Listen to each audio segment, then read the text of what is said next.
Bon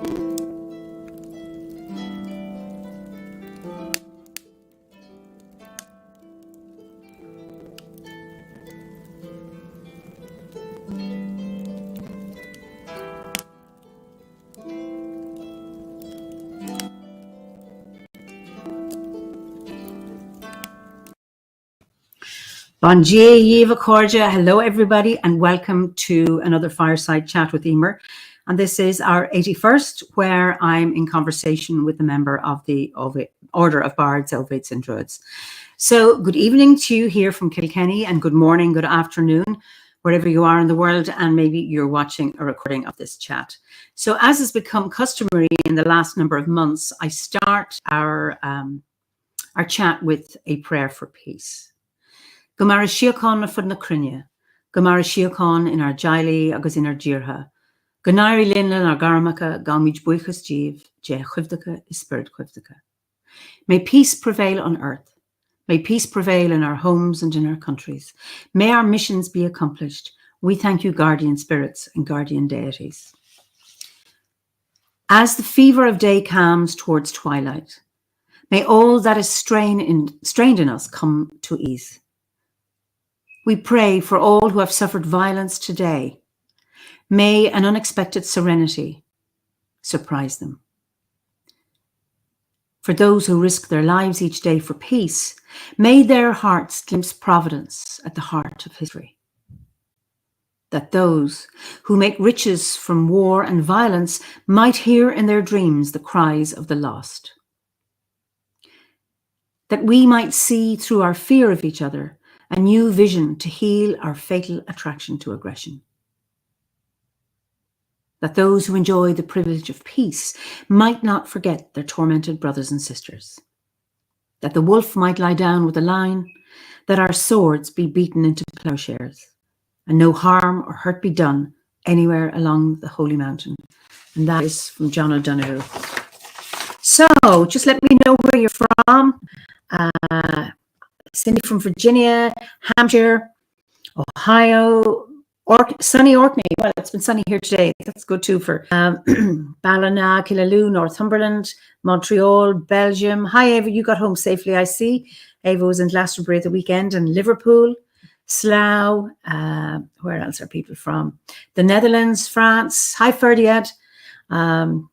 I hope you've all recovered from the gathering. Well, I am. I only got back last night from the gathering in Glastonbury, and so I'm quite I'm still tired, but still on a high from. It was an amazing weekend. We had the ceremonies, and then we had the fringe events, and it was just so lovely to have so many members together, and very, very grateful for that. So just lovely to see you, and yes.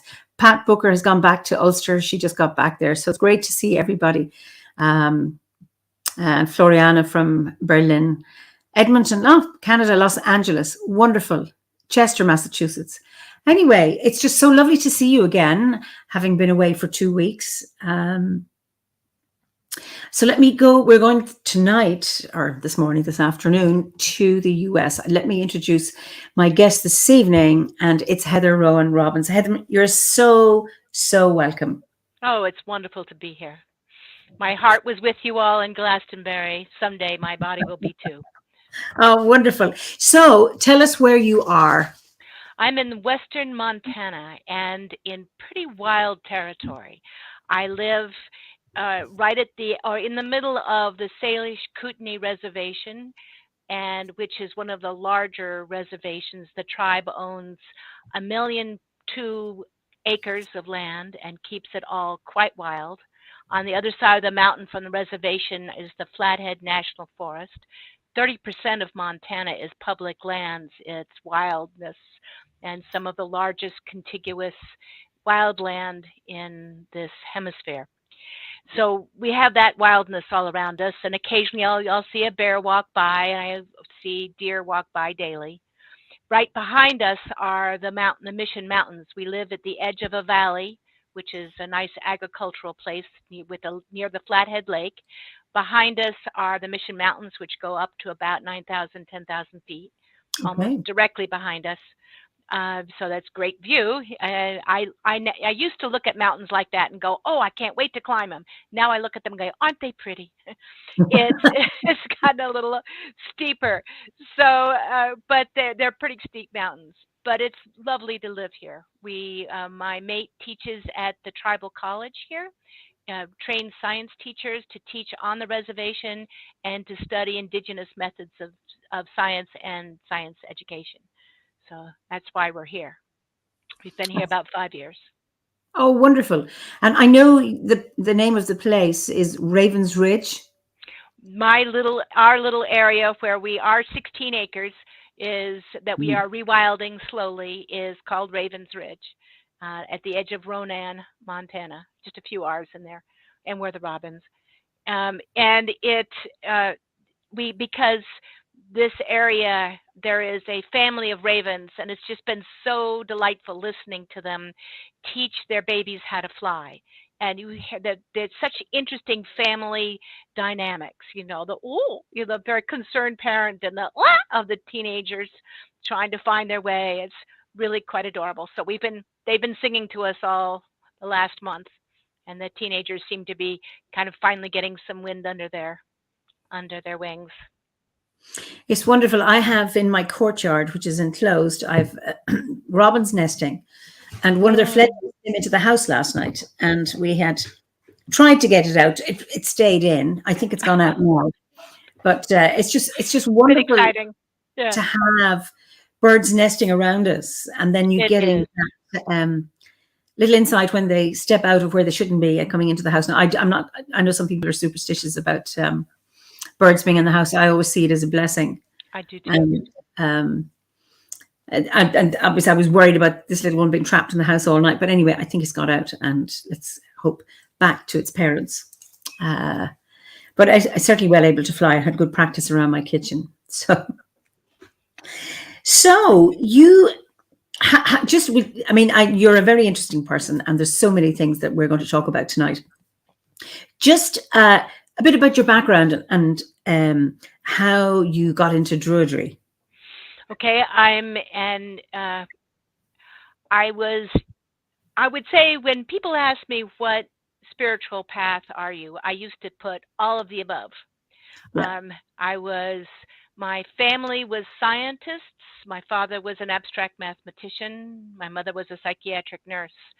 And they were pretty agnostic to atheistic. We went to the Unitarian Church, which was a good beginning. I went to Quaker schools.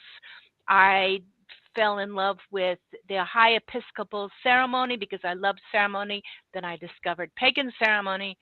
I started working with Buddhism, Tibetan Buddhism, Taoism, and the reclaiming tradition here in America, Starhawk's crew, early on in my 20s and 30s. And it was like a little bit of this was good, a little bit of that. This is great spiritual practice. The shamanic journey work that I trained in when I lived in Santa Fe, New Mexico for over a decade. But I couldn't find anything that put them all together until I was traveling with a friend through southwestern England, had transformative experience in Avebury, found out that the mayor of Glastonbury was a Druid at the time. So I said, what do you mean a Druid? Tell me more. And I signed up the minute I got home from that trip. And I've worked my way through the Druid, the full training. So it's been wonderful. Wow. It's just really interesting. So for you, and of course this, I suppose, reflects the diversity of the order, that you found an ability to express, or to all of those backgrounds, or spiritual backgrounds, how they inform your present spiritual practice. And you found a place. That they all fit together. And also, I'm also, I'll give a little bit more side story on that in a minute, but I was looking for something that felt less willful than a lot of modern forms of paganism. I wanted to listen to the natural world rather than make anything particular happen. I wanted to to, it's like worshiping nature and tuning in and feeling it and centering with it, and a contemplative approach. And I was not quite feeling that where I needed it elsewhere, and found it also, in OBOD. Now, when I was living in New Mexico and working with some of the tribes there, just was learning from them, not teaching them, learning from them. I was, involved in a small shamanic study group there with Felicitas Goodman's work on postures and journey work. And I married for the second time in the spring of 2001. Mm-hmm. 3 days after the wedding, I had been hearing, I would pick up the phone in a dream several times that year and hear a deep voice saying, "I'm sending you back to the front lines." I go, "What does that mean?" Well, 3 days after the wedding, Ren got a job offer in New York City. We moved there 3 weeks before 9/11. And that experience of walking through that journey, I thought that was the front lines. And that was a shamanic journey in and of itself, smelling burning bodies for 6 months and all the intensity of that experience. And I wanted more tools. I've been an astrologer for 40 some years. I work with all kinds of divinatory tools. We'll talk more about that. Mm-hmm. But I wanted more tools to help my clients, and because it was overwhelming to be in New York and to be around that kind of pain.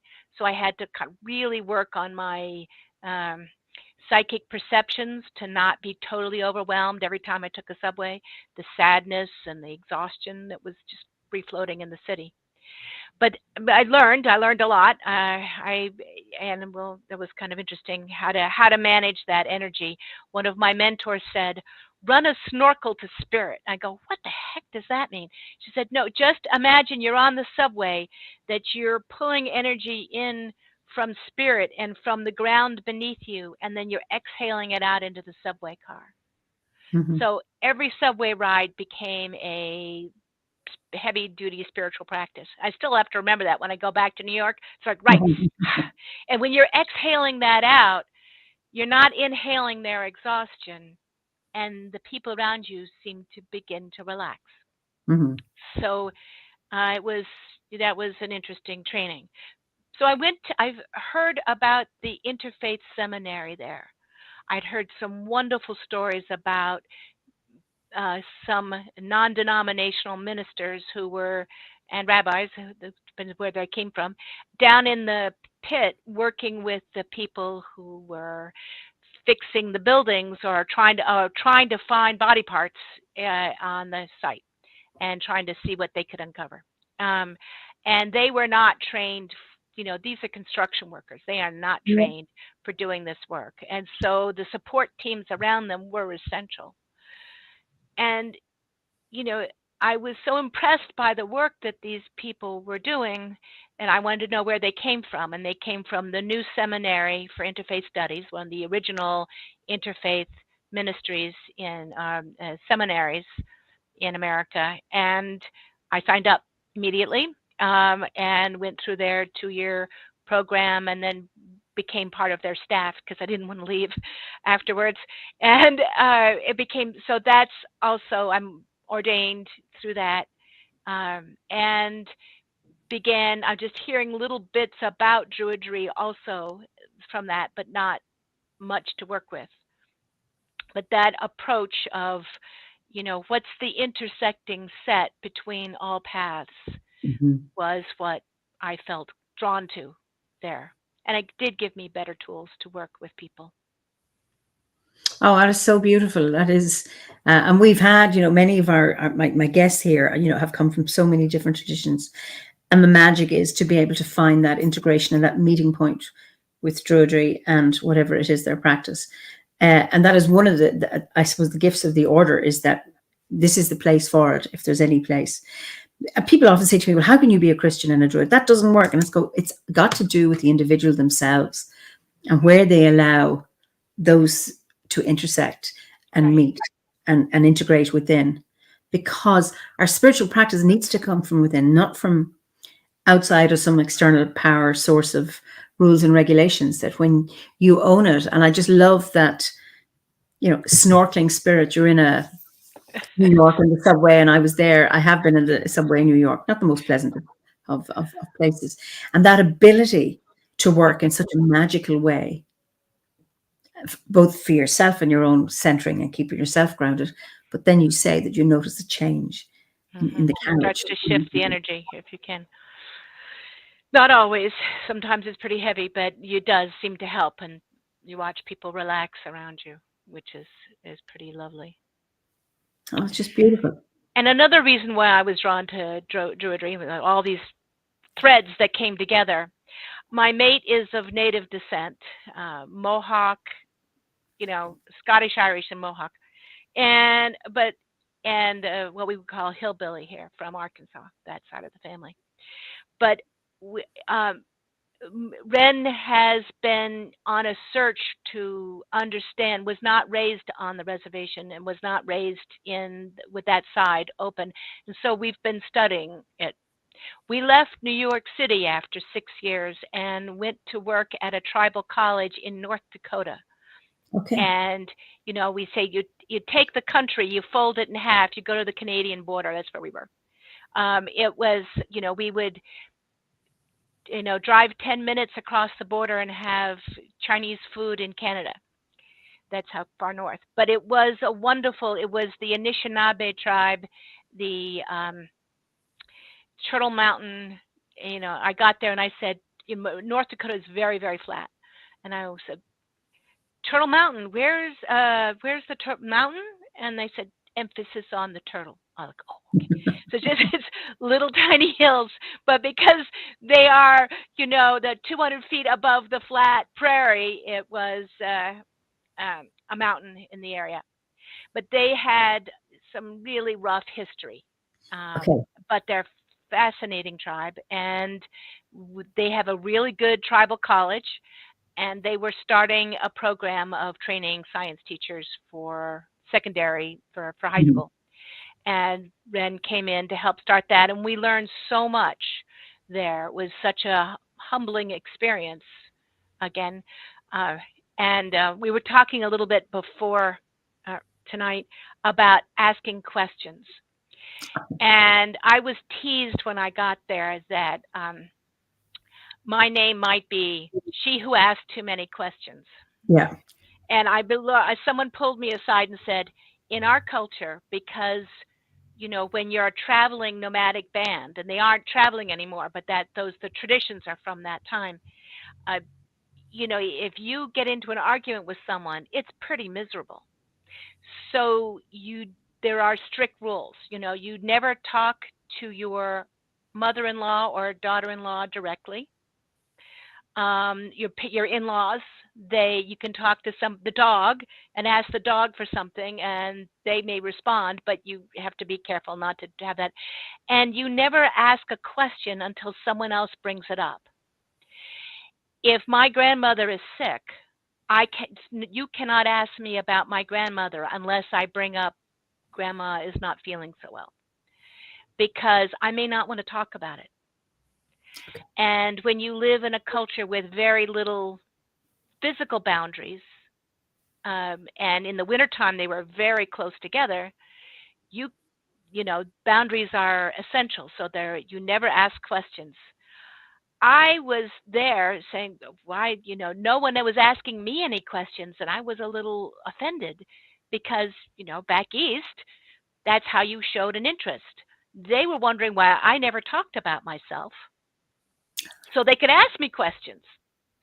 And once I got that straightened out, I thought, oh, okay, cultural clash here. How do we find the right, I wait and I kind of notice when I can ask questions, and they would and I would start volunteering a little bit more about myself. But it was so interesting to study how to do that in a good way. They were very interested once we found a way of pacing it. And I've seen in most indigenous tribes most tribes we've worked with, that they have to believe that you will listen to them before they'll be willing to listen to you, because they've been talked at for so long. So we lived there in North Dakota on that reservation. My partner, and we'll talk, was in the process of changing genders, going from male to female as we hit North Dakota, which is not the most, trans-friendly place. But we had some stories, but in general, the tribe is very good about it, because there's traditions in most tribes for the third gender or the several other genders. So Ren found, but they still were not, they had Sundances there, and they were just getting back some of their traditions that had been nearly knocked out. But they were not comfortable having Ren sit on the women's side of the Sundance. Ren found a women's Lakota-run Sundance by a woman who had been in the Lakota tribe and danced with them. She's full-blooded Lakota, danced with them for 25 years, and then was asked to leave when she came out as a lesbian. So she started her own Sundance for women. Now it's based in Vermont. And instead of a dead tree, she said, this is a women's Sundance, so we have a living tree in the center. And there's a living tree that everybody puts their prayers on and dances. Can I interrupt you? Sorry, I'm just interested. What is the significance of the dead tree? Is that normally when they do a Sundance, somebody cuts down a tree, they put the tree in the center of the Sundance circle, they tie prayer ties to it, and at some point, the people that are doing the piercing will hook a hook into their skin and tied to the rope and lean back. And it's a blood offering. They said women already do blood offerings. We don't need to do that. So it's much more, but the dancing in the sun and the prayers. So her tradition has a living tree instead of a cut down tree. And so Ren has been very much a part of that. And I've been to 5 years of Sundance. And again, it's a week-long ritual. It's 3.5 days of non-stop ritual with 3 sweat lodges a day for the dancers and just 1 a day for the rest of us. But it's intense. And I loved it. It was transformative. It was powerful. And I wanted my own. I didn't feel like, I wanted to know more about my indigenous traditions. This is before I discovered Obad. And then I said that's one of the reasons why I was searching for indigenous traditions. I learned so much from these people who have intact traditions. And I didn't feel good about taking theirs on unless I really felt called to that. But it helped me have the framework and the hunger to go find Obad. Wonderful. There's a question from Eimear, who's in Canada. So wonderful to hear about your partner's journey. I wonder if you ever knew of Ayana Marakle. I hope I've pronounced that. Mohawk performance artist and outspoken trans activist. She was one of the bravest, most visionary people I've ever met. Have you heard of her? Well, no, but I will definitely look her up. That's fascinating. We've met quite a few people in the Two Spirit Society, which are that's how they refer to it in most Native traditions here, that the Two Spirit people are those who are not either male or female, but both have them living in them. But I will look her up. Thank you. Thank you, Anne. Okay, so now the interesting thing, when you were talking about the men getting hooked, and the blood offering. So for the women, do they do that because if they already offer their own blood, there's no need for that, or do they do that anyway? Or they do a very little cut. They do small flesh offerings, little slivers. and that are very carefully done if you feel called to do it. That it's not big ripping and tearing and bloody. That's fascinating. It's fascinating. And the fact that Ren is trans has no issue because obviously she hasn't menstruated, but that's acceptable. They take her on. They took her in as one of them. They just ask her to, carry the heavy things once in a while. But I think it's been helpful in some ways. But no, they just took her on, trained her to lead sweat lodges, and it's been wonderful for us to have each of our paths together.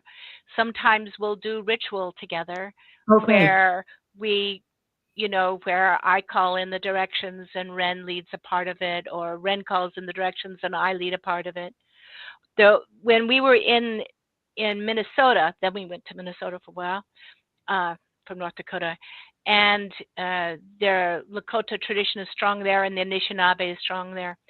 We got connected with Sharon Day, who is a water walker, and there's a tradition that's relatively new, but Josephine Mandamin, one of the water walkers from the Anishinaabe tribe who lives up near the Great Lakes, was so horrified at the pain of the water that she started, and she heard about the study, was it Miramoto in Japan?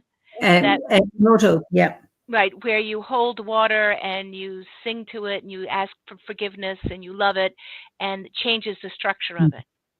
So she started gathering up water in a copper container and walking it in prayer and praying for that water as she walked around the Great Lakes, as she walked around a river, as she, take it on long walks, and then sing to it and then pour it back into the water. And so there became some songs to it and traditions around it.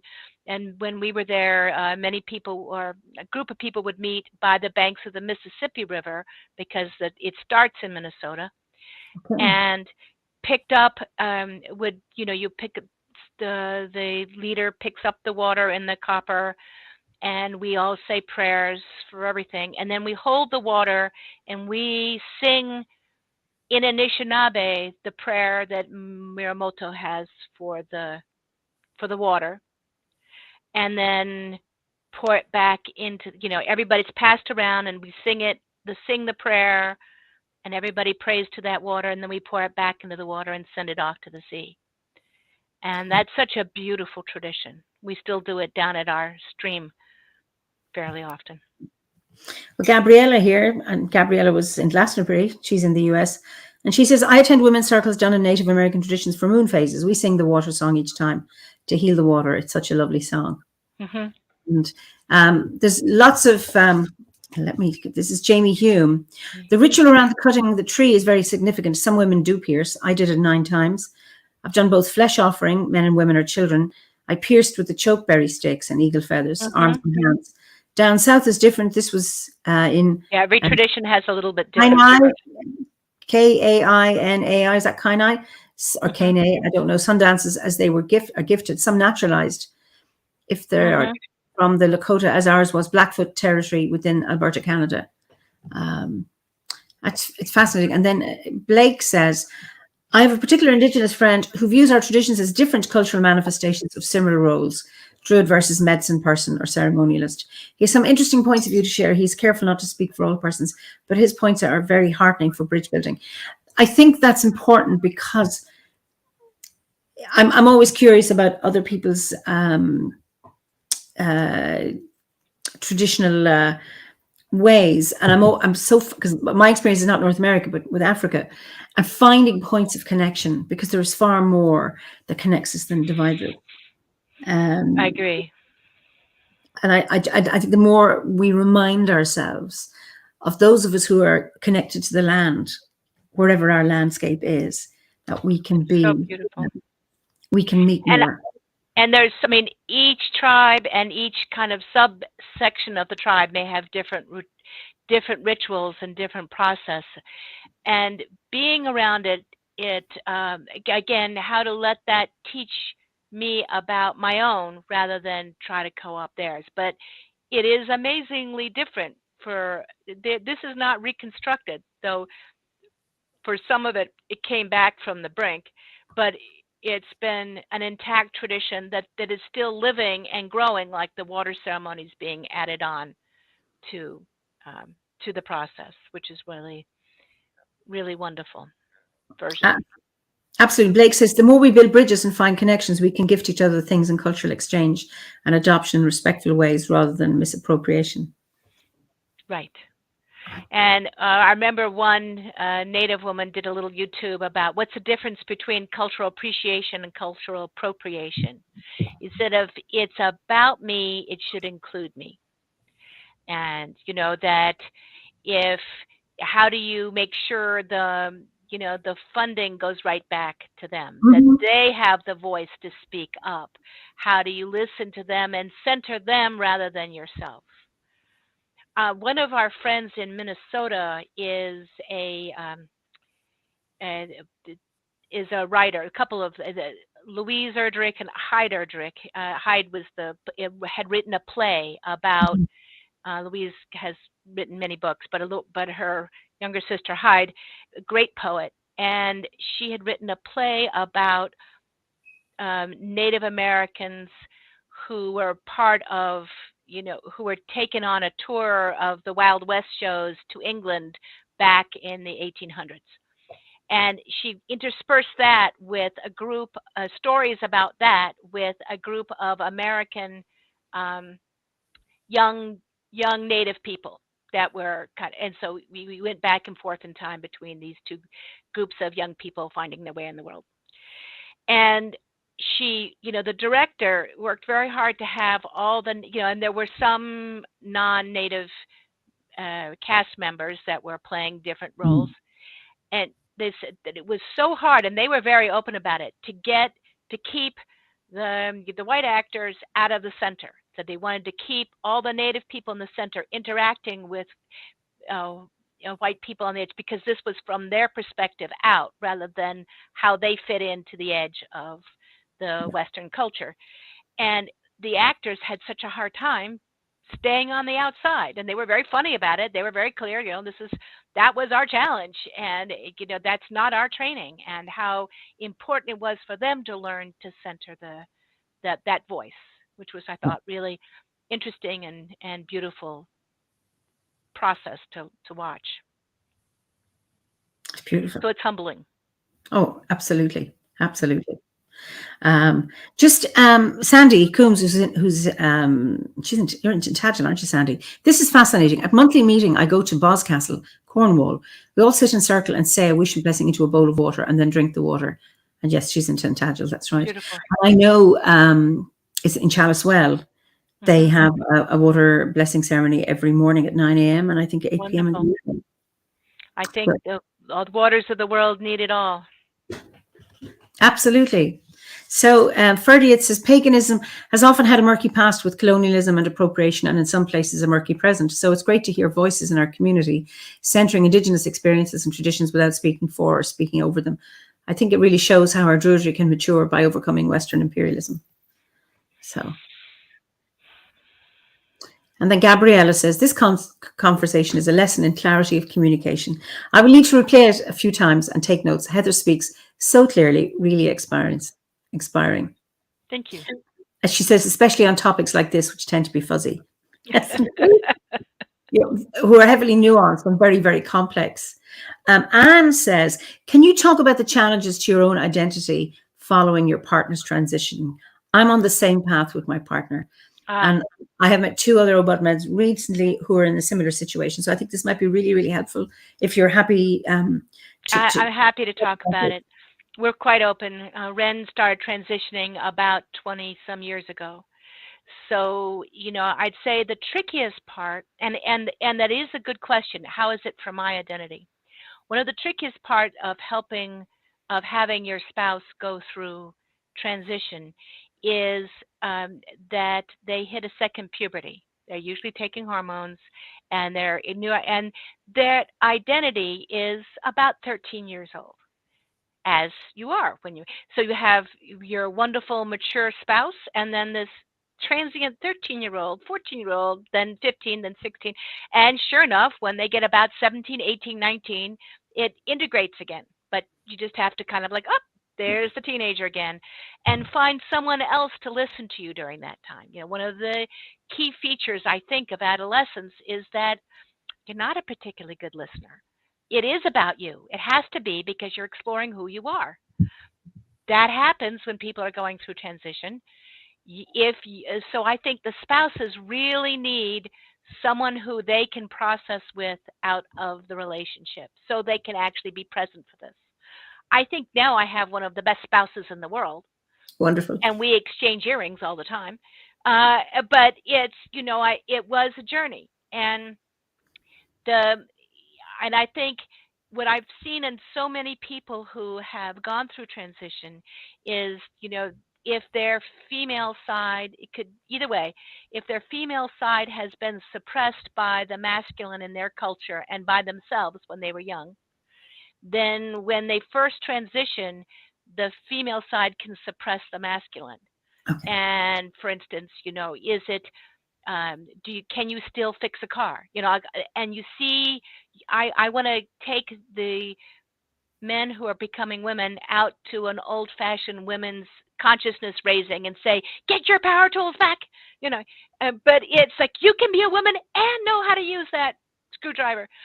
But I've seen it happen the other way, when the F to M, that they forget how to be in touch with their feelings and how to stay empathic. But that goes only a phase. And if they can really, it's like water sloshing. If they have the room to unpack that, those two sides stop oppressing each other, and you end up with more of a multi-gendered being. Mm-hmm. And that's where I'd say my spouse is now, a multi-gendered being with all sides showing and pretty comfortable. I had already been through the identity shift. It still affected me. That's not to say that, but I was identified as bisexual before. I've been with women. I've been with men. I said I'm bisexual but picky. So, careful with whom. And in that process, so I didn't have that identity shock that I see so many people go Mm-hmm. through. I thought I was straight. Well, if you're changing genders, what does that mean about me? Yeah. And again, it's safe to say is, science really finds that our genders are only a little shift in our chemistry. And it's our path that we chose, and the journey that we're on. I worked very hard. I'm 67, 66. I'm turning 67. That to be a woman did not mean I was limited in any way, shape, or form. Uh-huh. I worked very hard on that in the 60s and 70s. Yep. So to see people leave the gender rather than fight the fight to make that more room for themselves in the gender was hard. But that's their identity. It's something different about where their core sense of self is, and does it fit into Mm-hmm. the body and the projections of the people around them. I remember walking on the streets of New York, and the little group of teenagers walked by and said, "Is that a man or a woman?" I go, "Yes." A wonderful answer.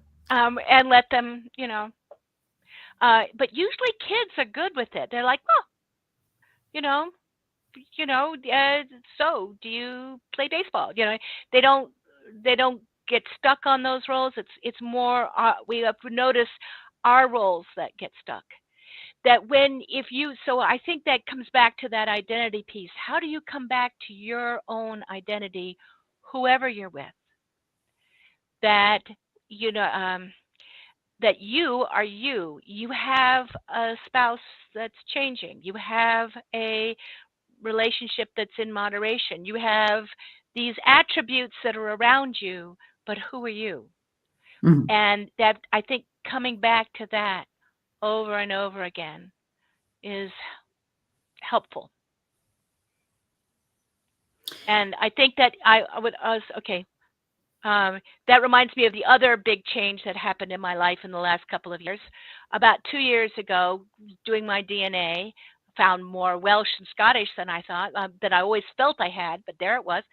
I also found out that the father who raised me was not my biological father, that my parents had used a donor, and that my father had trouble conceiving. And you only So discovered this 2 years ago. I only found that out at 64. Wow.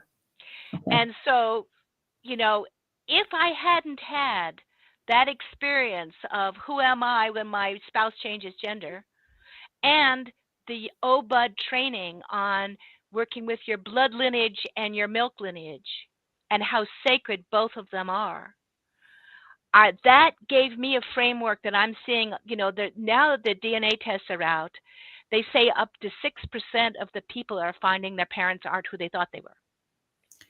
And we never thought that was going to happen, and all this information is coming out. But I think the OBOD training, that you respect the milk lineage, you respect who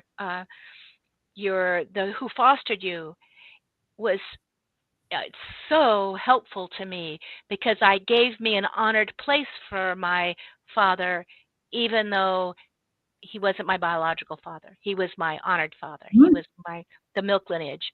And I think if I hadn't already done all that work, this would have been harder. So another pro-OBOD thing. It's great to hear that. There's a Scottish saying, the bonds of milk are stronger than the bonds of blood. And it's lovely to hear how all of that has supported you. I mean, you've had certainly different milestones to many of us, and have navigated them in such a way. Yes. Anne says, such a wonderfully insightful, compassionate understanding of gender. And Philippa says, people get so angry about shifting. It seems to threaten some. Surely it's about your energy and your kindness. Yeah. So it's, then Blake says, it's quite a lesson of the fact we all contain masculine and feminine, plus a good reminder we often frame certain qualities or behaviors as masculine and feminine, when really they aren't to be tied to gender at all. You know, it's we all have Mars and Venus. As an astrologer, I can see every one of us has a Mars and has a Venus, and we have that within us. One of the things with but going back to sympathizing with the spouse, though, I had to look. When I first got together with Ren had a feminine side, but was still, in masculine identity in the world. And for a while there, I was enjoying, again, heterosexual privilege. We seemed a male and female couple passing normally in the world. If the car broke down, somebody fixed it. We had the male to deal with this issue. And to give that up, that was more like, it was convenient. And now it's, now when we travel in the world, people see what they want to see. There was a time, a very funny example of that, when we were back at the family farm. When Ren's parents died, they lived in eastern Montana, and we had to clear out and close up the family farm. And all the old neighbors that knew Ren as male, as Jim, came by and spoke to Ren as Jim, but couldn't understand. These are old farmers. I saw them flirting with Ren. They were just like, here, let me show you my car. Oh, did I show you this?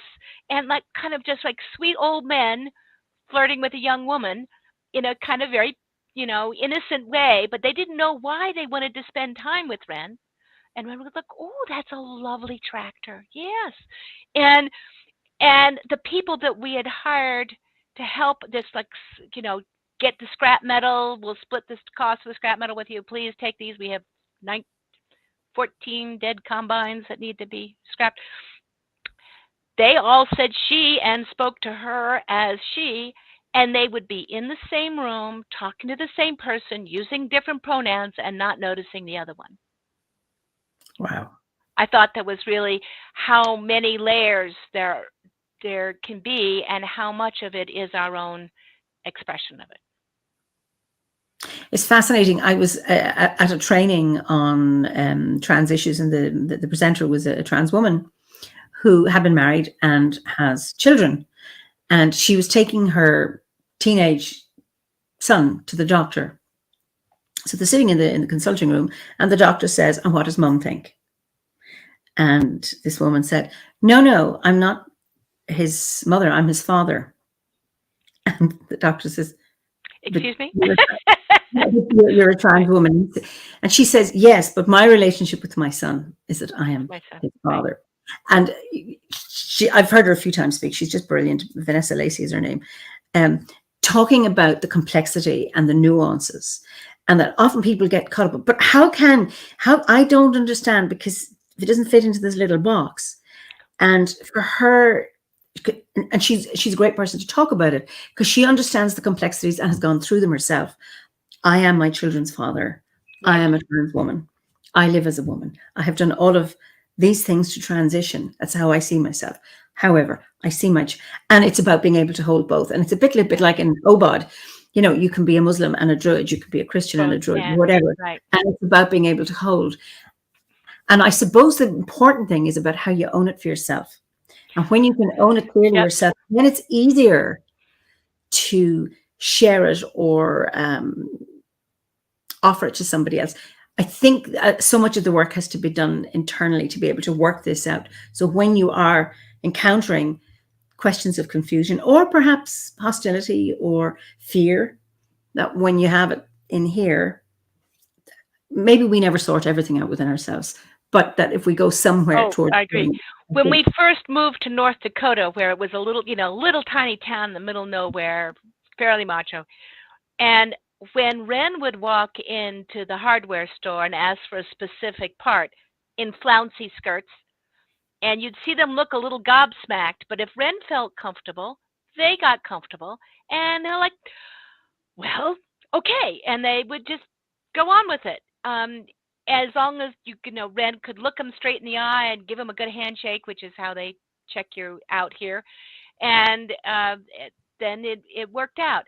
If I came in nervous about the interaction, then they got nervous.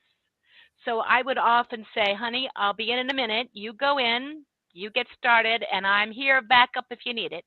And I would keep my nerves, my self-consciousness for Ren out of the way until I got used to it. And then everybody that would come in about 3 minutes afterwards, and they were all doing fine, and I could back that up and support that.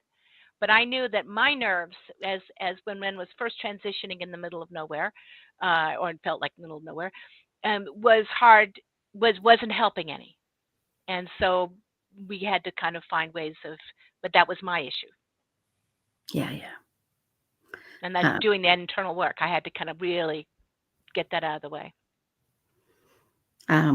Timothy says, "I wish more people were accepting of trans. So many attacks against them in the US today. We need more love, compassion, and acceptance."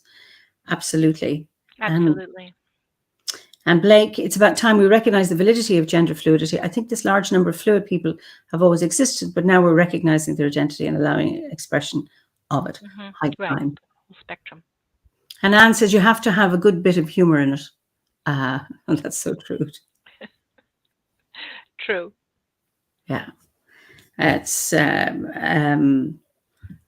a joy talking to you, about this. And I think for many of our members, and not all our viewers are OBOD members, to for you to be able to share this in such an open way, I think it's a great gift to be able to hear about all of this. And that, I mean, I'm not suggesting this hasn't been hard for you, but you've come through this, and to show people that there is life through this, weaving your way with the complexities and the nuances, that everyone you can come through this.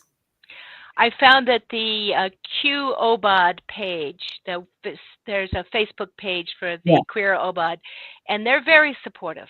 And if any OBOD is feeling a need of support, that OBOD group is really helpful in asking questions and working out questions around the genderedness of some of the rituals and how we're working, how to kind of reconceive it in our mind so it doesn't feel exclusive. It's more about archetypes talking, and it's been a really good group. It is, and yes, I mean, there have often been comments about the genderedness or the heteronormativity of certain of the gwers, and it's and regardless, it can have an edge for anybody, and I suppose it's there as a framework only, and it gives you an opportunity to work it out for yourself, Right. because all it is it's an offering. Here's a scaffolding or a framework. Now you put the flesh on it yourself and you work through that for it to make sense. And there's no one way. So whether how gender fluid you are, wherever you are on any spectrum, you have to make sense of it for yourself. Because there were things I found difficult, but then it's the magic of weaving your way with it to make it relevant and to have some kind of sense for yourself. We took the May Day ritual and we took it, my seed group has just become a grove. We're very excited. Very small grove, but we've just become a grove. And but trying to find ways of reframing it so it really is, you know, the masculine and the feminine within us, rather than the male and the female in the group. And it doesn't mean you can't act it out in the group. We loved our maypole. We did it around the living tree too. But how do you do that? You know, working with that, again, as an astrologer, you've got a Venus, you got a Mars. How do you let that intermarriage happen so that you're more comfortable holding that center and that equality out there in the world? Yeah, absolutely. I mean, that book, Men Are From Mars and Women Are From Venus or whatever, and looking at qualities along gender lines, I've always found that difficult, because it's like, well, I've changed tires. I'm not strong to tighten the nuts. That's simply because, my husband did all the cooking. You know, we shared our parenting of our children. The only thing he didn't do was breastfeed. Wonderful. Everything else was done. So, what's masculine and what's feminine, I have no idea. I know there's an exercise in what we do early on, you know, what's masculine qualities and feminine qualities. I've done it. It's a really useful exercise to do. And then you throw it away, because it's like, as soon as you say, well, men are aggressive and women aren't. Yeah, or, you know, women are nurturing and men aren't. You can unpack it, but I think they've never met a mother bear. You know, that's how to have those. You know, I can think of the receptives. I'm trying to rework astrology around those terms also. Okay. I've been an astrologer for a long time. I have a weekly article that anybody can find on my Facebook page, Heather Roan-Robbins Star Codes, and I have a deck of cards, and I mention Obad in the little booklet that goes with that. That's about using astrological terms as oracles to help people learn how to use them without seeing that, like, you know, what's the gift, what's the challenge, and what's the practical side of every single aspect in place. No good, bad aspect, no bad. So with that, you know, I worked on finding ways of, you know, getting the language so it's not, this is a masculine sign. I just say, I use yang and yin versus, you know, sort of inward and outward rather than male and female, because those terms just didn't work for me. And I think a lot of, you know, astrologers are trying to find some other way of using those words for those two poles, of which we are all of us are somewhere along that spectrum, but no one's a pure type. And how to really appreciate that fluidity. In some of the tribes out here, one of the traditions in the Lakota was, you know, because the roles were pretty firm in the tribe, because they needed people to do certain things, but you could choose which role you chose. So there would be a ceremony where at some point the child the basket and the bow were put out, which way, when the child was asked to pick one up, which one did he pick? The gathering basket or the bow? And they would be put into, are you going to be a hunter or are you going to be the gatherer? Are you going to be, and it wasn't, they trusted creation to make them the way they needed to be. So you work with who you are, not who they wanted you to be. But we still need you to do some work while you're doing that. That was the attitude. So if you appeared male and you chose the basket, you were still seen as male, but you were a gatherer rather than a hunter. And you might be seen as female. You might, depending upon how you chose to play that role, how strong that side was in you. Fascinating. Wow. So Gabrielle says there's a Star Trek episode when the characters land on a planet with reversed genders, where the women are seen as strong and dominant and men are seen as soft, fashiony and sensitive, and where there were a few rebels that wanted to change those roles. That's wonderful. There's a wonderful joke with where one of the Klingons, there's somebody who's reborn, and this rebirth of his old best Klingon friend is now female. And it's like, it's so good to see you, my old friend. He said, now I'm this. Oh, well, welcome, Jazeera. I'm so glad to see you, whatever you're in. And that was lovely. That felt very, very trans. Susie has a question for you. Do you have any advice for me as a cis woman as I try to represent different genders and sexualities within my fiction writing? I write for a small gaming company and wish to represent as many people who might be playing the game as possible, but wish to represent people as accurately as possible as I do it. I'd say talk to them. If you can find trans people, how would you like to be represented in a game? Let them. Most people are happy to talk to you about what their situation would be and how they would like to be seen. And so you've got a whole range of characteristics there. That's what I would suggest. Great. Good question. Yes. Yeah, I suppose ask the people, and I suppose it depends on what culture you're in. You're talking about when you first went with trans people, and it's like she who asks too many questions, that you don't ask questions until it's raised. Right. But that'll all depend on, again, you navigate that way. Some people say, right. I was so glad you asked. I remember asking I can't remember what the topic was. Thank you for asking. Nobody's mentioned the elephant in the room. And I didn't like to bring it up myself in case it was going to make other people uncomfortable. Exactly. And then they're trying to not say anything. Everybody's trying to mind everybody else. So there's a dance there. And most people on the gender spectrum don't mind being asked, what are your pronouns? Have you felt comfortable here? And I'm sure that what a wonderful question.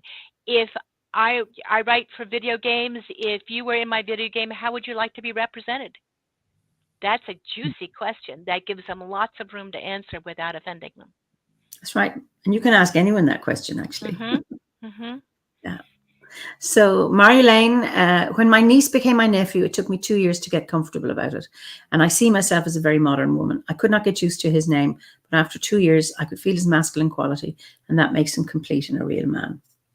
Well, there's another piece there that I think is hardest on parents and aunts and uncles, and is when somebody transitions, it's in, and this is, again, something you process out, not process in. You don't process with the person transitioning, but you have every right to process your own feelings. If and I've walked a couple of people through when their kids transitioned, they are having a great time getting to know their son, but they're mourning their daughter. Yeah. Or they're mourning their son and happy to meet their daughter. It's both are true, and it's that ambiguity is that they're both there.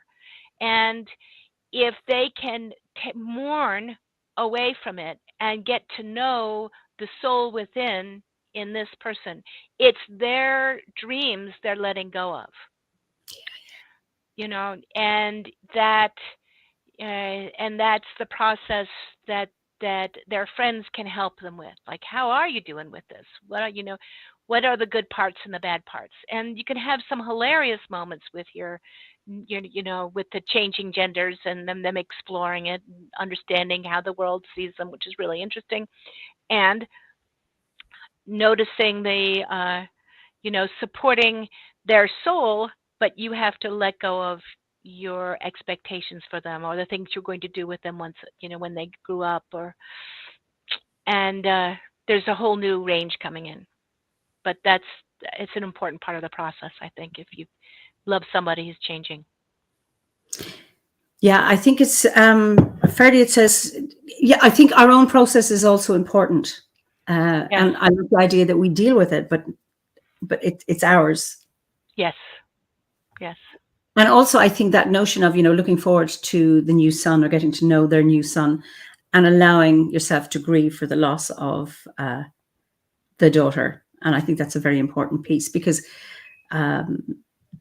acceptance is also about accepting loss. And allowing yourself the space to grieve for that, I think, is really, really important.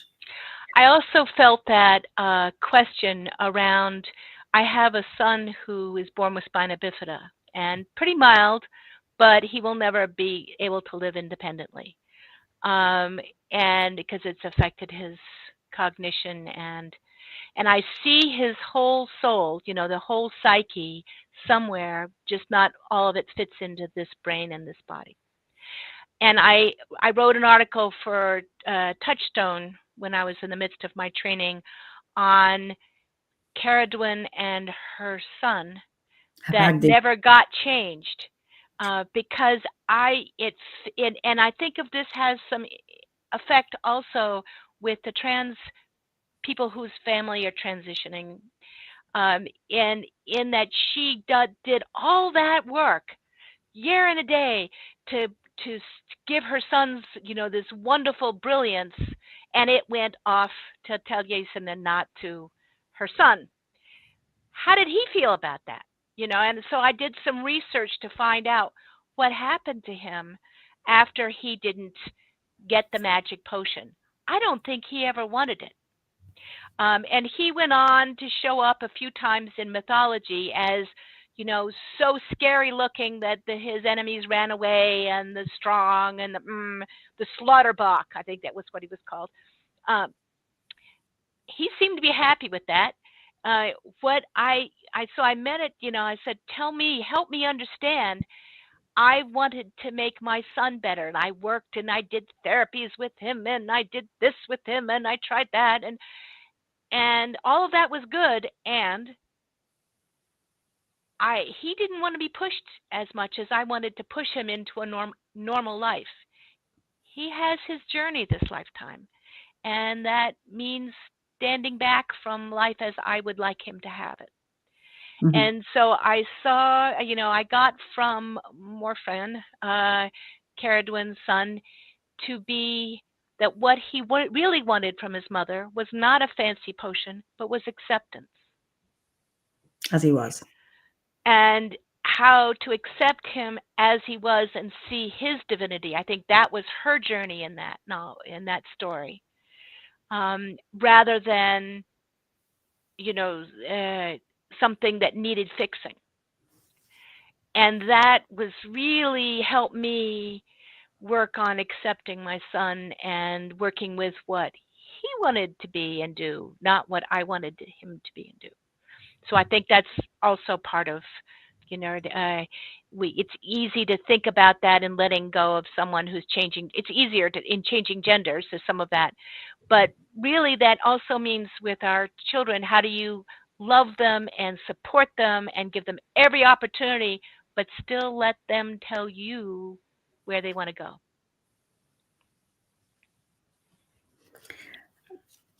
Absolutely. And that's the thing about letting our children be who they want to be regardless. And yes. This is Ellen Mayo. I can confirm I'm a trans person and I'd love to chat about representation. Wonderful. Yeah.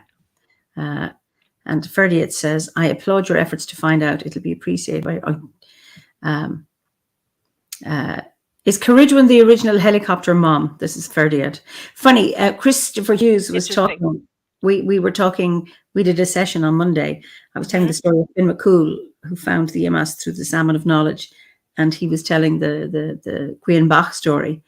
And we talked about what happened to Afagdi afterwards, and of course, he became a great warrior and a fearsome warrior. And I did say that you had written an article in Touchstone a few years ago. So oh, wonderful! Thank you. He's quite the character. And I, so on a secondary note, I want to talk a little bit about our little grove, our seed group that has just our second. We now have 2 of us that have finished the Druid year or in the Druid year, so we got to become a grove, and it's been very exciting. Trying to find a mix and balance between Zoom and in the bad weather, because you know we all live hours away from each other. So we used to do 4 weekends a year retreat, and then we would meet in a park or take a hike. Now we're doing some hikes. You know, we have between the 8 holy days, we're taking some hikes together, so we can do it in different parts, and different parts of our little grove can gather together. But my the other co-druid here is started the Stone Keepers of Obad seed group, and it got 215 members now. It's all online, but they are people who have a relationship. She's a geologist, Brenda Ash, and so you know, she walking with her through Glacier National Park and hearing the stories of the rocks was just fascinating. But she, that group, for people who have stone circles that they work with, either out there or they've created one or have a relationship to stones, they've been aligning the stone circles with each other and just sharing that connection. I saw a little piece on Anishinaabe language the other day that fit. The Anishinaabe, they don't use he or she for people or for articles. Everything, the only 2, it's animate or inanimate. So they have an it that is an animate it, which is probably great for trans use, and an inanimate it. But rocks are animate its. Rocks are animate. And said coming to know that changed his whole relationship to rocks and to the natural world. And I thought that fits so well with the Druid tradition. Wow. I take it trees are also animate. Yes. Oh, very much so. Wonderful.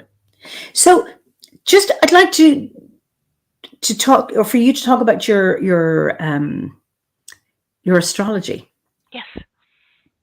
Because I know you've written books and you just showed your deck, and I bought your book on. Well, it's a very simple book because I find all that stuff quite complex. So, but I was fascinated. I'd love to when you wrote that your palm changes, the lines on your palm changes, and right. I also work with palmistry for people, and that I took prints of people's hands when I was first studying it decades ago, and had proof until a flood took all those prints out that people's lines change over time.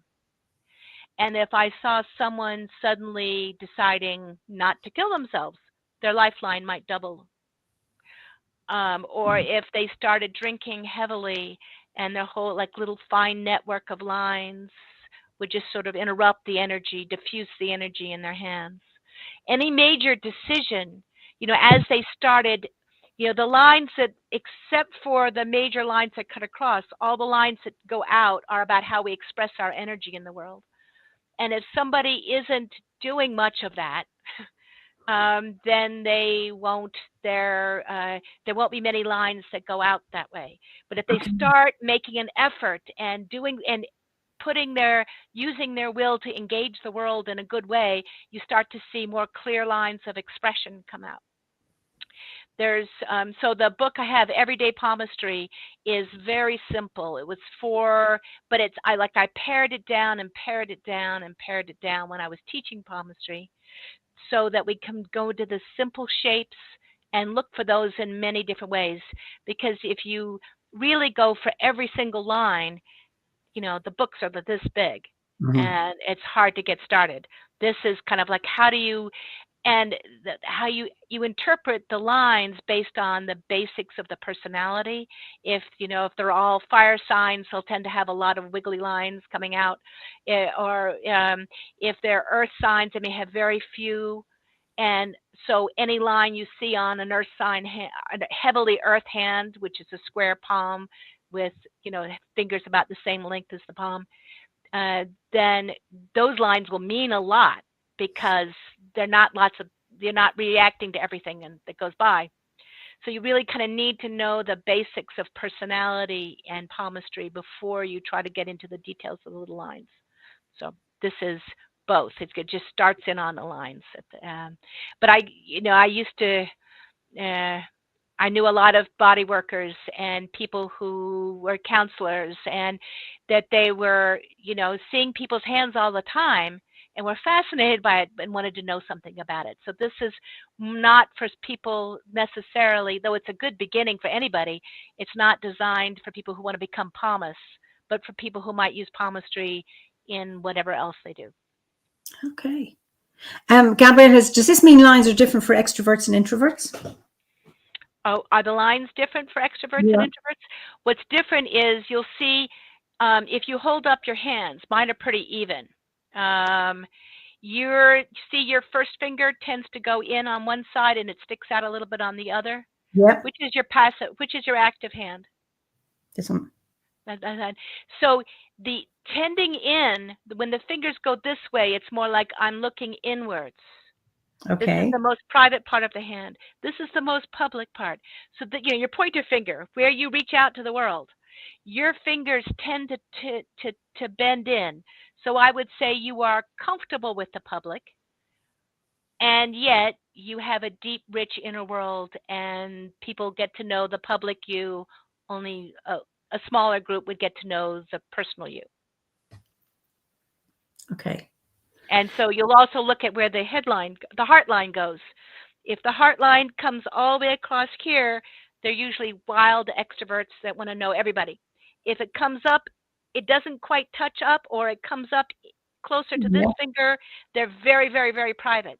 If it comes up between, they've got a nice balance between loving people and kind of being sort of protective of their emotions. So if it comes up in between these two fingers, it goes up into this finger.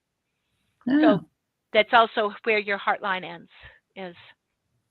And the heart line is this one here, the top one. Heart line that starts under the little finger, and comes up over here, and the headline starts here and goes that way. Okay. I was looking, and sometimes it's like, you're talking about, is my hand, is it round, is it square, is it, I often even get overwhelmed with the shape, but it was fascinating. Hold up your hands. Hold up. So you've got a nice, I would say, level-headed hands. They're square-ish, but they're more rounded at the bottom, and they're rounded at the top. There's no square line, so it's practical and sociable at the same time. So it's I would find a nice balance between those two. Okay, thank you. As Blake says, because I thought they are round at the bottom, is it? But they seem square at the sides. And I thought, I'm going to go mad with this. Anyway, Ruben says, this is fascinating and fits. I just looked at my own hand. Accurate. Well done. I have another book called Moon Wisdom, which is, again, it's about astrology. It's about your moon, working with the moon sign. Both the moon sign on the calendar, like today, the moon's in Libra, we're having a great conversation, or in your own natal chart. What sign is the moon? What aspects does it make? What phase is it in? And how you can use that, because the moon sign talks about how to work with somebody. That's their emotional inner prime directive.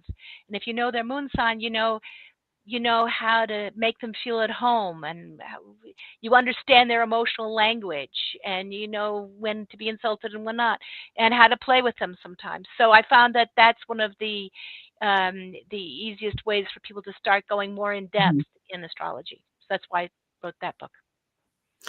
Just somebody said, can you link have you got a link to your book so I can put that in? You can go to roanrobbins.com, ROANROBBINS.com. OANRO. BBINS, and that has my books on there, and it has roanrobbins.com. Okay, right. I've just put that up. Yeah. And it has a link to my weekly article, or you can find me on Facebook or medium.com or wemoon.ws. Great. That's lovely. So that's you have something you do a podcast, and you also do Astrological Weather Weekly. Tell me a little bit about that.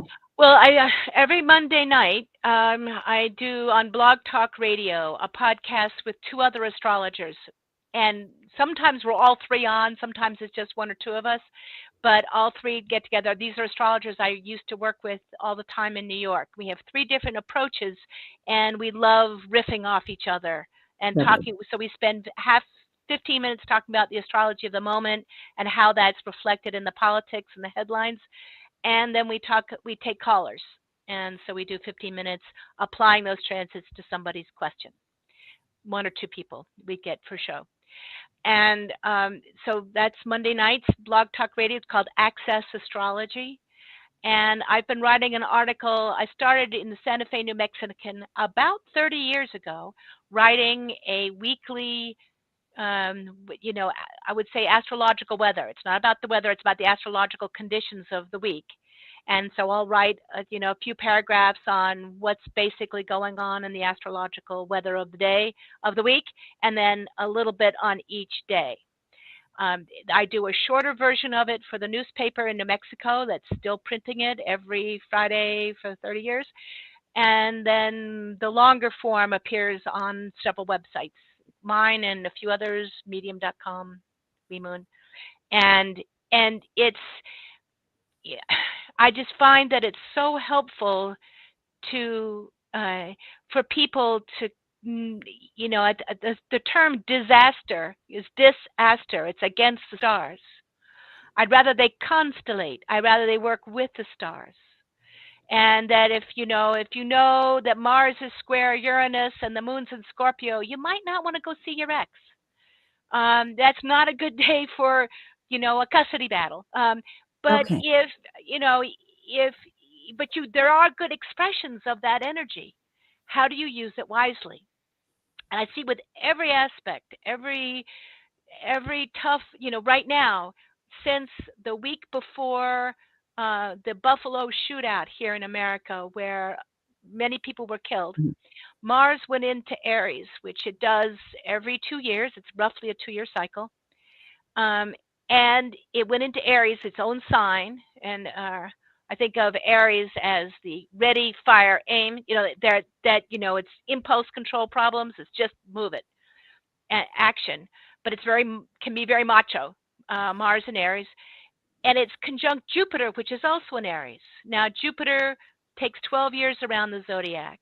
So they only come together in Aries, which is Mars's own sign, every, it's been, I think, 1975, 2 or 3 times a decade.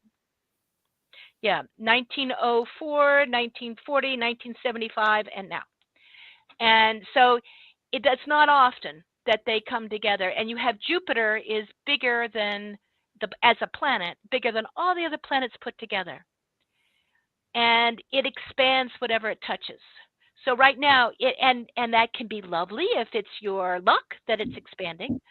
It can be tricky when it crosses your ascendant and it's your waistline that expands. And here it's expanding Mars. And Mars, so right now, that's very feisty energy. And we have had one awful shootout after the other here in America. Mass shootings. There's also amazing heroism in the men fighting the fires, the forest fires. That's like the best of Mars. On a good day, Mhm. Mars is our inner immune system. It's our ability to say yes and no, our passion and our boundaries, and our ability to rescue, and to boldly go where we have not gone before, to go exploring that wonderful Mars energy. So you put Jupiter and Mars together, and there's lots of Mars. And one way of expressing it has been, right now, if people get mad, they tend to go from 0 to 90 and like, bam. But you have the energy to do wonderful ritual, or to laugh, or to work out, or to, fix something. I have a neighbor building a wall that suddenly just, I feel like building a wall. And using Mars on a positive way means there's less buildup to come out in a negative way. And it's when those become shadow elements and we don't have Mhm. a place to go with them. So, I'm asking people right now, while Mars and Jupiter are conjunct, if they know that and they feel themselves reacting to something, go take a walk.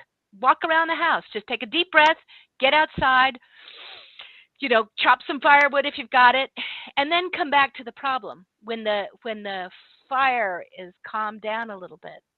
And you're using that Mars to chop firewood, but you're also not chopping anybody's head off while you're calming down that process. And that's why I've written this article for 30 years. It also helps me know where the planets are when I'm dealing with a client. So I do readings all the time, and I do that on Zoom, and I can do that, and it helps to know where all the planets are, and I know that because I've been doing the article. So it helps me, Wow. helps with the transits easier. Blake says, I hear that we're heading into a rare Saturn retrograde. I believe it is. Any general comments there for us? Well, Saturn just turned retrograde. Last weekend, Mercury turned direct and Saturn turned retrograde. Like bam, bam.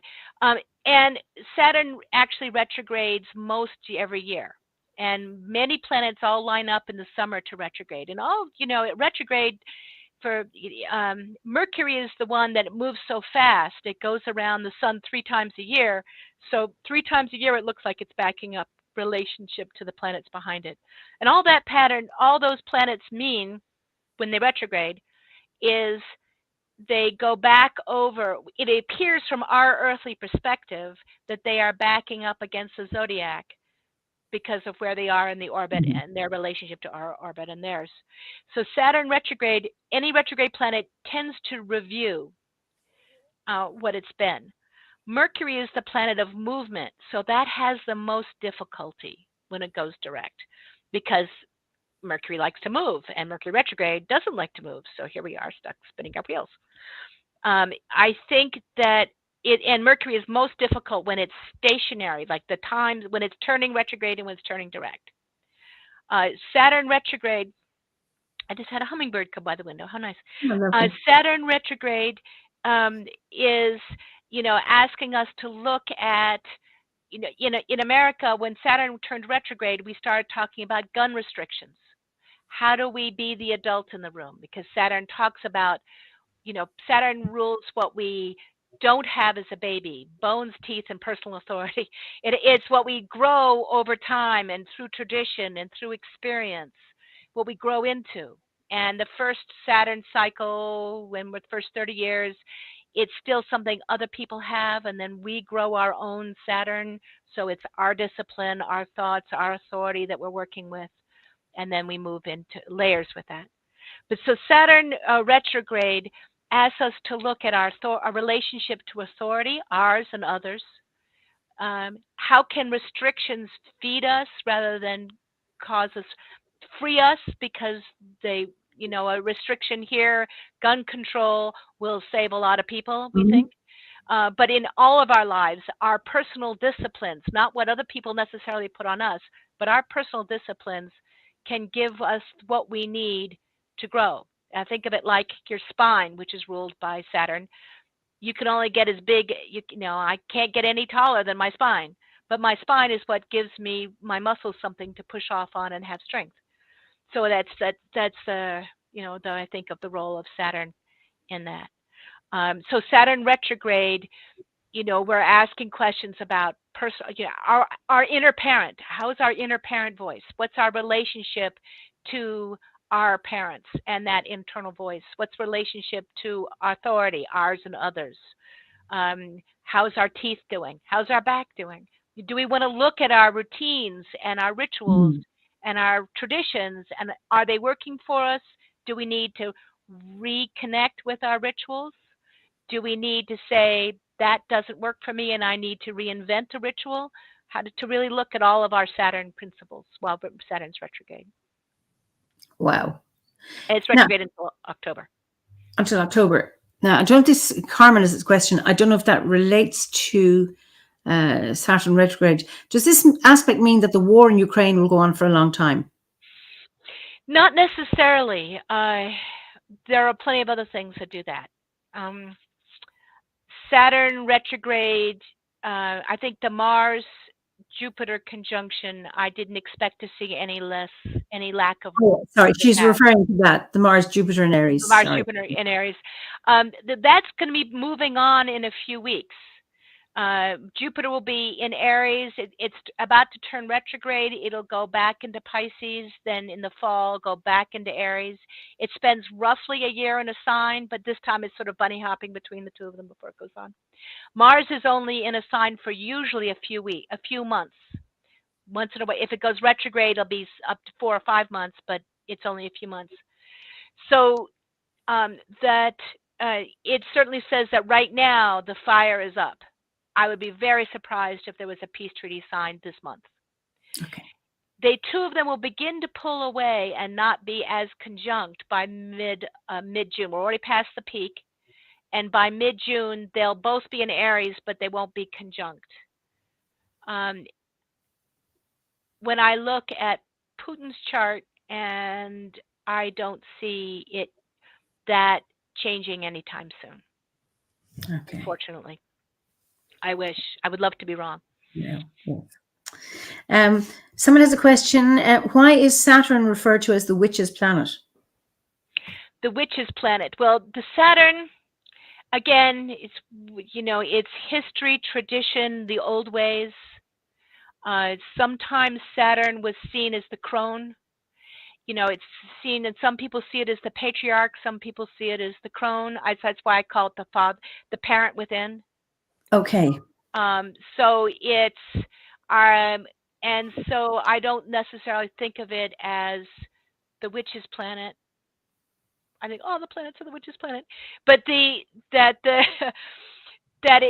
your connection to the old ways, to traditions, and to your personal authority and how you want to work with it, and rituals, and has a lot to do with Saturn. Okay. Jules has a question. Your oracle cards are awesome. Did you create them? Did I create them? Or did you vision them? These cards. I worked with a wonderful tattoo artist in Melbourne, or my Hay House publishers helped me find, and I said, this is my vision. I see these cards with working with and they did so much more detailed work than I could have imagined. But I visualized each card as what the symbol was that I wanted here, what the range was, what I wanted, and what were the specific attributes for each planet that I wanted represented in the cards, or each symbol. I love Gemini as the cross-pollinating bees. Oh, beautiful. Yeah. And they'll have on it somewhere down here the symbol for air, alchemical symbol for air, a little sign of Mercury in the center. And there's a lot of hidden symbolism in each of those. And I listed what I want, the color tone, the feeling that I wanted on the card. And then I got out of the way and let the wonderful artist, he's Brazilian, living in Melbourne, Lucas Lua de Souza did the artwork. Wow, that's incredible. Blake says, to be a tattoo artist, you must first be an amazing artist. I'm an ink fan, and now that you say it, I can see the influence on the card art. Love it. So great. Wonderful. I have. I got one of the patterns tattooed on my upper arm as as a present to myself. And so that that they were designed more to just be something that would grab people and have them relate to it, not as something distant or that would get a range of people connected to them. That was my hope. Oh, absolutely wonderful. Where do you get your awen and your imas for your creativity for doing, designing cards like that? As I talk to the cards, I talk to the symbols, and I'm trying to work on a book that will take this same approach to all of astrology and get it out. And I do get stuck sometimes, but I've been working with the cards for a very long time. My family joke was I was raised by a mathematician and a psychiatric nurse, and you put them in a blender, you get an astrologer, right? But it was that if you get, but that I learned, but it felt like I was remembering it this lifetime. Okay. I'm not very good at a lot of things. I didn't learn how to drive a car until I was 35. This felt like I was remembering. Okay. I'm slightly numerically dyslexic, but I can read a chart upside down and sideways because Wow. I can read it three-dimensionally. So it's like some very specific ways my brain works, but mainly when in doubt, I talk to like Venus. What do you want to say? Chiron. What would you like them to know? And get them to speak for me. I can really get stuck with that on writing the article because that's been a discipline every week that I have to put this out, and I have to kind of get all the planets up. I think of it like do you remember how they used to spin plates on little Yeah.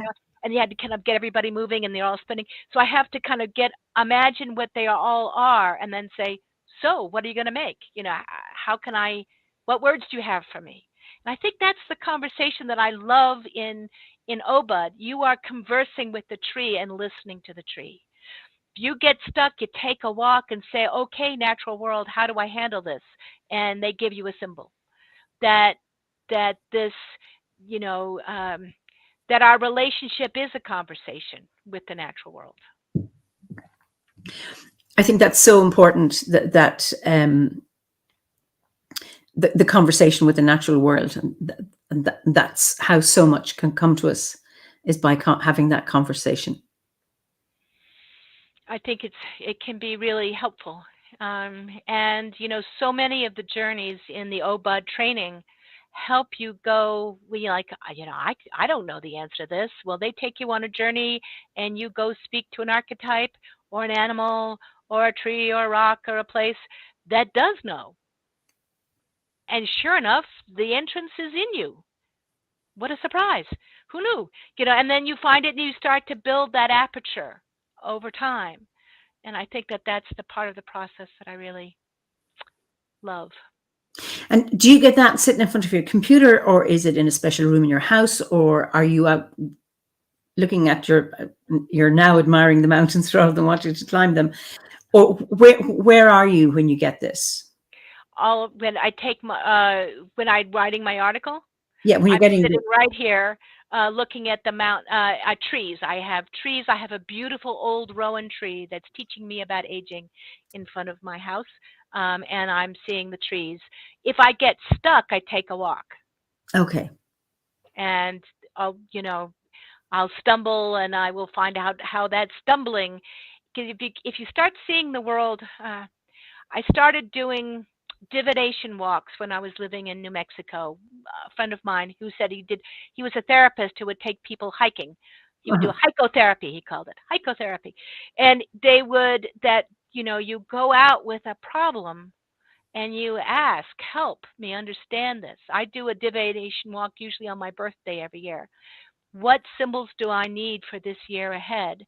And I'll see a lizard with a forked tail, or I'll, the snake year and the bat year were heavy. But normally it's something a lot more subtle in the interaction. And I honor that. And I honor the times that animals have spoken to me. And the coyote that stopped me in the middle of the road and wouldn't let me go by when my mother was dying. And I didn't know that. I just went home instead. I said, Coyote, what is your problem? Beep, can you get out of the way? And it just stared at me. And I said, something unexpected is about to happen.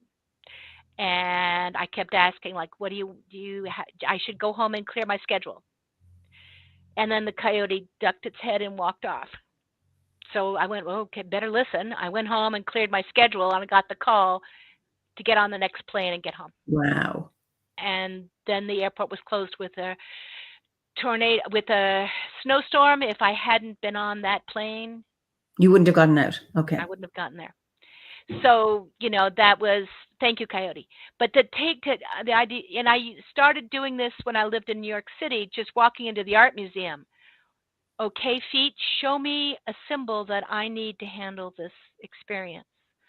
And if you're used to using any form of divination, tarot cards, the Ogam, you kind of like, what does that symbol, let that help me think about things in a way I wouldn't normally. And just that taking you out of your normal way of thinking and giving you an archetype to work with starts opening up places that you wouldn't have thought. And so I'll often, if I'm stuck in my writing and I will take a walk and see if the natural world tells me anything. Sometimes it just sort of clarifies my head and I just clears my head. Sometimes something will happen around me to help to remind me of what I need to know. Wow. Yeah, Pat says, okay, feet thing is very likely body dowsing when you use your whole body as a divining rod. Yeah. And Anne says, I do that too. Go walking to find out what I'm really feeling or searching for. And always doing after an OBOD lesson. It has become an essential part of learning and such a blessing. It's beautiful. Yeah. So what would you say has been your greatest achievement? I mean, you have many. So I'm interested in... My greatest achievement? Yeah, what you're most proud of. Staying alive. I think what's pride? I really wanted to write some books, and there's 2 children's books I wrote for my grandkids, Tallulah Bear Goes Exploring and Tallulah Bear's Bedtime Book, which are also very dear to my heart. So I'm glad I finally got those done. I didn't publish a book until I hit 60. Wow. So I finally got to that. Raising my kids. I've chosen not to be super aggressive about being an astrologer. I'm not on the circuit. I'm not touring, not because I love teaching, but I don't have the politics of it and trying to get out there and do that. So there's part of me that wishes I had done more of that, but also is very glad I didn't and just wants to be there for my clients. When I have a good connection with a client and our work can be helpful to them, I think that's what I'm most proud of. But I've seen a lot of family members through some very tough times. My son, my mother with Alzheimer's, my father, my in-laws, and we buried 5 planets after we married. 5 parents, not planets, 5 parents over the first 10 years of our marriage.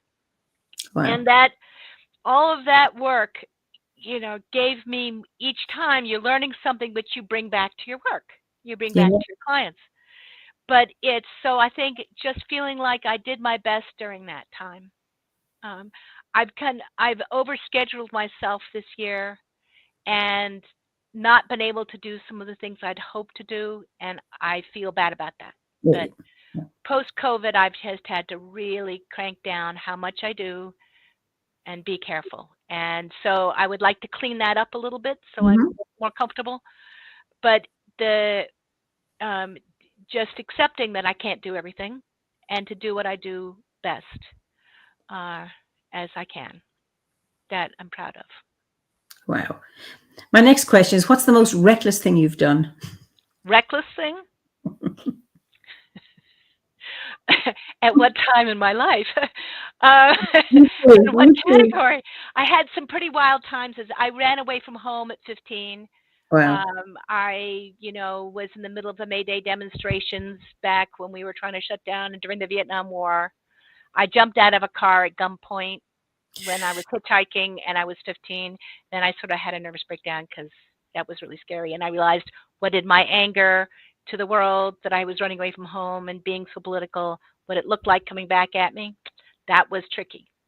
So learning to let that go, I would say that wasn't a smart and sensible time in my life, my adolescence. Since then, moving to North Dakota with a transitioning partner was, I wouldn't say reckless, but I felt very brave. It was, Yeah, yeah.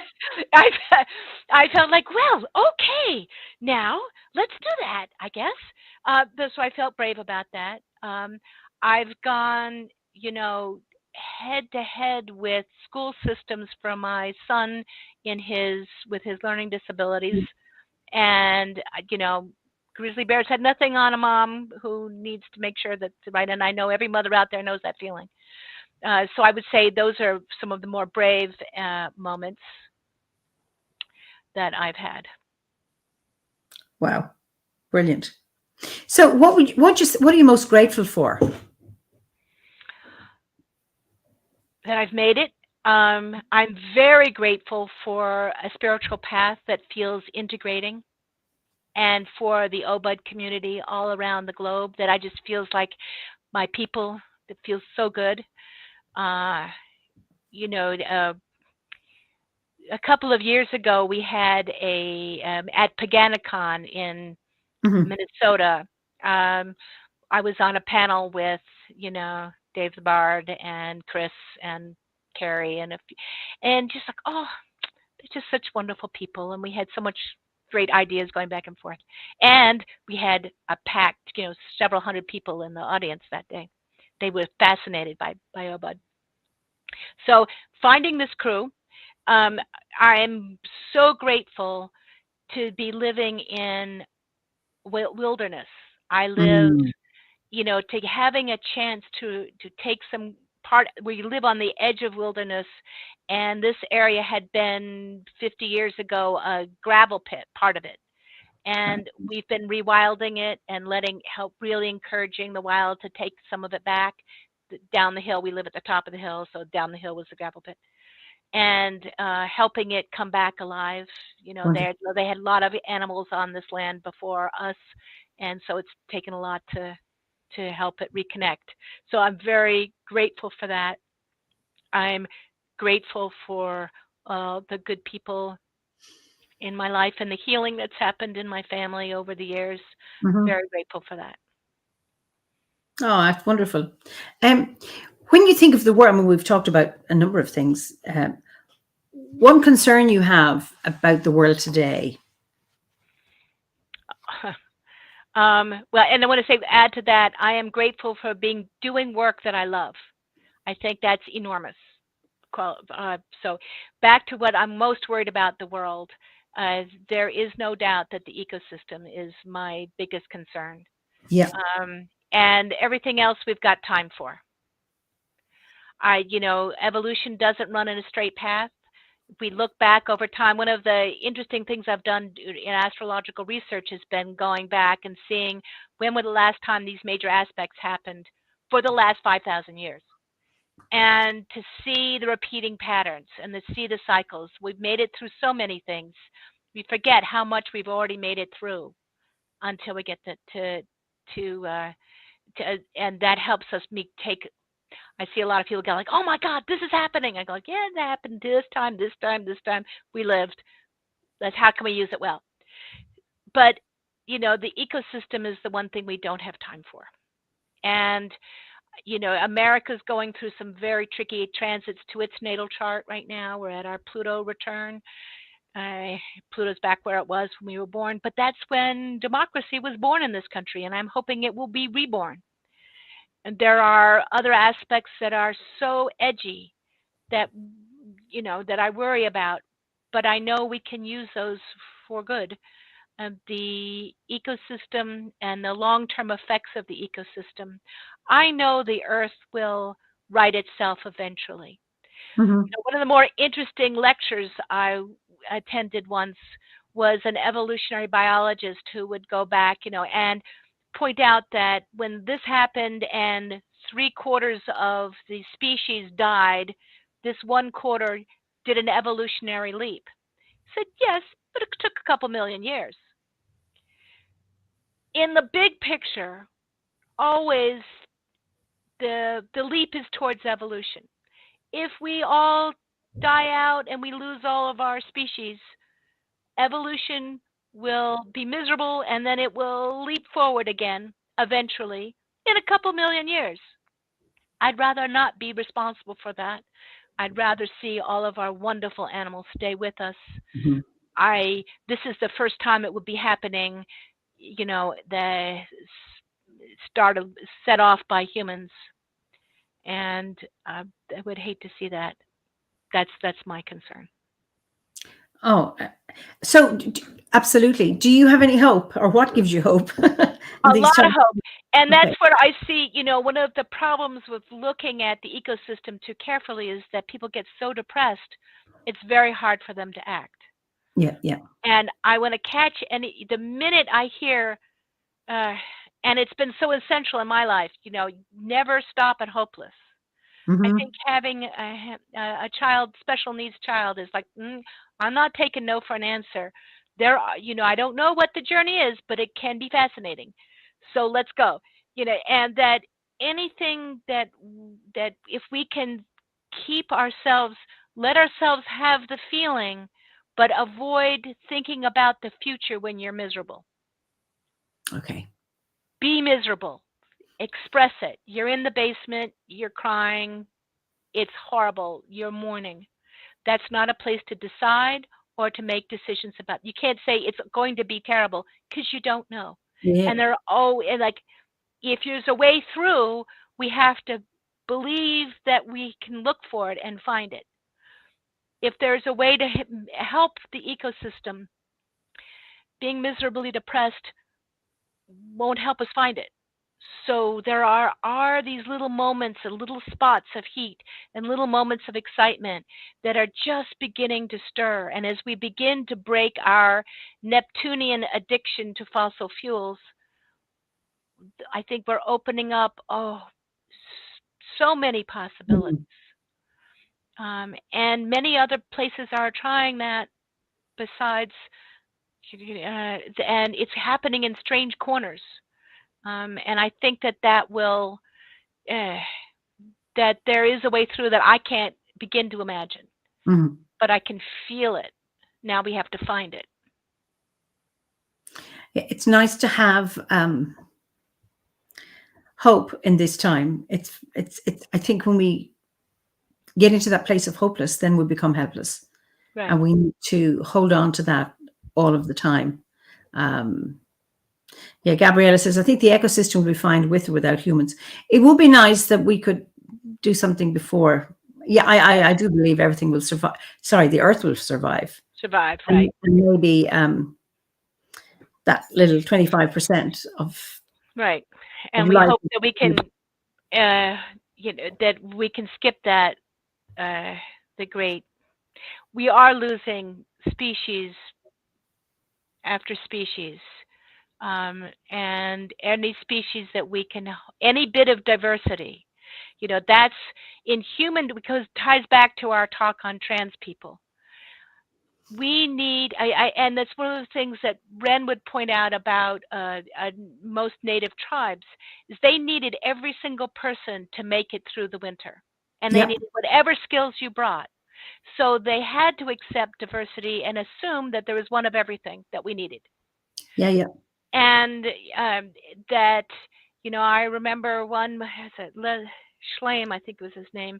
I forget the name of the book, but he talks about how 1 in every 10 people is left-handed, 1 in every 10 people is gay, 1 in every 10 people is roughly is colorblind, and that all of those, that we needed that one extra person in that, and the hunting bands are about 10 people. Yeah. So that you needed a little bit of, like someone who saw pattern, not color. You needed someone who could throw that way when you were throwing that way. You needed one extra adult that wasn't having kids so they could help the band, make it work. And that all of the more diversity we bring. We know that from the ecosystem. The more diversity in the ecosystem, the more sturdy the environment is to handle changes. Everything migrates around a little and adapts rather than just dies. And that humans, I think, the more diversity we can bring to a group, the more diversity we can bring to a community, the more versatile it is and robust and healthy, and just like the ecosystem. So I'm hoping that we can bring a huge variety of ideas to the plate to solve this problem. Oh, absolutely. I couldn't agree with you more. We're coming to the end of our time, and it's been an absolutely wonderful conversation. But just to read a few more comments, Indra says, you manifest the capacity of Divine Mother to embrace, accept, and dance with all. Also entertain interfaith traditions as you practice. Brava. Your words illuminating today. Personally helpful, and thank you. Oh, I'm so glad. Isn't that lovely? I'm so glad. And I'm so glad to see our my Shining Mountains Grove. Our Shining Mountains is the name of our grove because and the Obad Stone Keepers, which are our little groups.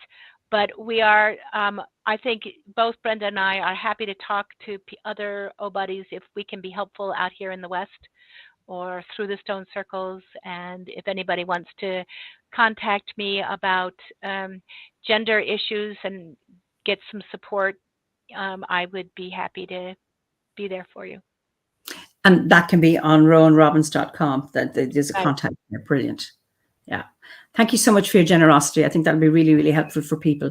So Pat has to be truly radical is to make hope possible rather than despair convincing. Raymond Williams. I think that is so important. That's beautiful. That's beautiful. I like that quote. Yeah, I think it's just beautiful. And and Gabriella says, yeah, Guy seems to like creation so that 10 beings troop may be different in the future than it was a few thousand years ago or hundreds of years ago, still diverse, but different. But of course, we'll only survive through diversity. That's, when even organizations talk about, what you need to make a team work. You need all of these different skills. Like neurodiversity, skill diversity, you name it. It is also so important. So we have to just allow that. And having we talk about having that respectful curiosity, being interested in people's stories. You can learn so much more from each other. And how to, we talk about respectful curiosity. Then how do you talk to someone who is gender odd and say, tell me about yourself? And, help me understand what language do you like? All of those good questions that I find that OBOD people are impertinently curious, and that's wonderful. That it's a respectful curiosity. I'm curious about you, and not suspicious of you. I'm curious about you, and that curiosity that you can stay in your own tradition and be curious about other people's traditions as respectful equals without feeling like you have to uncenter from your own tradition. And I think that's. I think you hit something there. I think often people fail with difference is that if you're going to talk about your difference, then you're telling me that mine's wrong and I have to change. And it's not about that. It's about let's hear. It's like how huge divinity is. That's right. A potluck feast. People bring food and you choose and you taste a little bit and you think, don't like that, but I do like this. And I might have another bit of that. And that's what it is. And it's about sharing all of that. So Gabriella says, I absolutely love this fireside chat. It's been tremendously insightful and wonderfully educational. Thank you both. What a wonderful conversation. That's from Mangala. And then Dixie says, the greater the diversity, the greater the knowledge and skills pool is. Absolutely. Very inspiring talk again. Thank you. And Ferdiad, whoops, I'd say he's just gone off the screen. Actually, Amanda says, curiosity and imagination is the key to evolution. And Ferdiad, such a beautiful talk this evening. You are filled with grace and wisdom, and it's an honor to listen to you talk. I agree, Ferdiad. Thank you so much, Eimear. It's wonderful. wonderful to share this. And you're so fresh back from Glastonbury. You must be exhausted. The Well, I pictures was of before I this were started. fabulous. Well, yeah, I'm energized by the chat, but I was exhausted when I came on. But I hope I really sleep well tonight. It was such a good weekend and meeting so many people, and to be, you know, within people. They hadn't been to Glastonbury before. This was for some. It was their first gathering, but just being in a room of very diverse people, but also a meeting of like minds, like souls, and it was wonderful. The goodwill was amazing, just incredible. So I really enjoyed it, and it was very nurturing. And I hope the rest of the people, I mean, some of the people here on the watching tonight were there also, and it was great to meet them. So Gabriella, whom she came up to me and said that she's often the one who, oh, my last question, and maybe Gabriella, I don't know if you're going to predict what Heather's favorite season or festival of the year. Gabriella used to lay bets, and she came up to me in last week, which was really sweet of her. So what is your favorite season, and what is your favorite ceremony to mark the Wheel of the Year? What's not to love about all of them?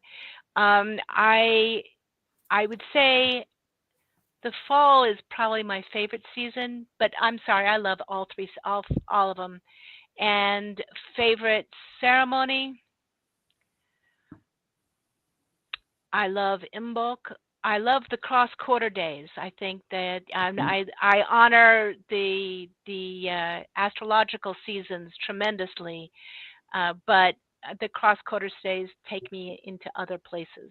So I would have to say I'll go for the cross-quarter days rather than the equinox and the solstice, oddly enough, for an astrologer. Okay, and Gabriella reckoned midsummer, but no, so it's cross quarters. Listen, Heather, it's been such an absolute joy chatting to you. Absolutely, it has been a wonderful evening, and I know from the comments, Ricky says an enchanting conversation. You know, it's just thank you, ladies, for all your love. You're healing me. This is from Ian. So it's always a fascination about these conversations. We never know who's going to be there, and we never know what path my guest is going to go down. It's been just a very enriching conversation. So you can say good night to everybody, and then I will say good night. Good night. Take care. Oh, your daytime. Sorry, you can say good afternoon. Sorry. Good afternoon. Bye. Thank you. Oh, geez.